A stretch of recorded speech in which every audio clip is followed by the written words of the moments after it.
एक छोटे से गांव में रघु नाम का एक गरीब किसान रहता था। रघु बहुत ही धार्मिक और नेक दिल का इंसान था। वह भगवान कृष्ण का परम भक्त था। हर सुबह उठकर वह भगवान की पूजा करता और उन्हें याद करता। रघु हमेशा दूसरों की मदद करता और कभी किसी से बुरा नहीं सोचता था।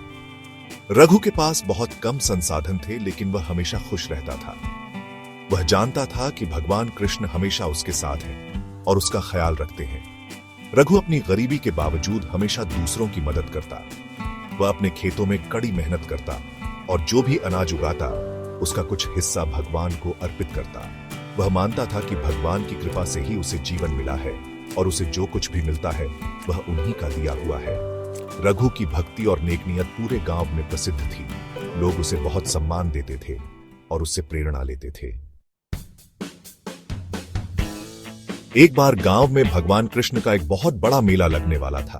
पूरे गांव में उत्साह और उमंग का माहौल था। लोग मेले की तैयारी में जुटे हुए थे। रघु भी बहुत खुश था। वह भी मेले में जाकर भगवान के दर्शन करना चाहता था। मेले के दिन रघु सुबह जल्दी उठा।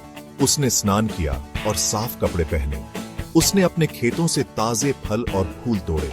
वह ये फल और फूल भगवान को अर्पित करना चाहता था। जब रघु मेले में पहुंचा तो वहां पहले से ही बहुत भीड़ थी। लोग नाच रहे थे, गा रहे थे और एक दूसरे को मिठाई बांट रहे थे। रघु भी भगवान कृष्ण के दर्शन के लिए लाइन में लग गया। लेकिन जैसे जैसे रघु की बारी नजदीक आ रही थी, उसके मन में एक चिंता घर करने लगी। उसे एहसास हुआ कि वह भगवान को भोग लगाने के लिए कुछ भी नहीं लाया था। रघु बहुत दुखी हुआ। उसे अपनी गरीबी पर बहुत गुस्सा आ रहा था। उसने मन ही मन भगवान से माफी मांगी और कहा, हे प्रभु, मैं बहुत गरीब हूँ। मेरे पास आपको भोग लगाने के लिए कुछ भी नहीं है। कृपया मुझे क्षमा करें। उस रात रघु को एक सपना आया। सपने में उसे भगवान कृष्ण दिखाई दिए। भगवान कृष्ण ने रघु से कहा, रघु, तुम्हारी भक्ति और श्रद्धा देखकर मैं बहुत प्रसन्न हुआ हूँ। तुम्हारे पास जो कुछ है तुम उसे पूरे मन से मुझे अर्पित करते हो। यही मेरे लिए सबसे बड़ा भोग है। भगवान कृष्ण ने आगे कहा, रघु, तुम चिंता मत करो, मैं तुम्हारी सहायता करूंगा। कल सुबह तुम अपने खेत में जाओ और वहां एक जगह खुदाई करना। तुम्हें वहां एक खजाना मिलेगा। अगली सुबह रघु की आंख खुली तो उसे अपना सपना याद आया।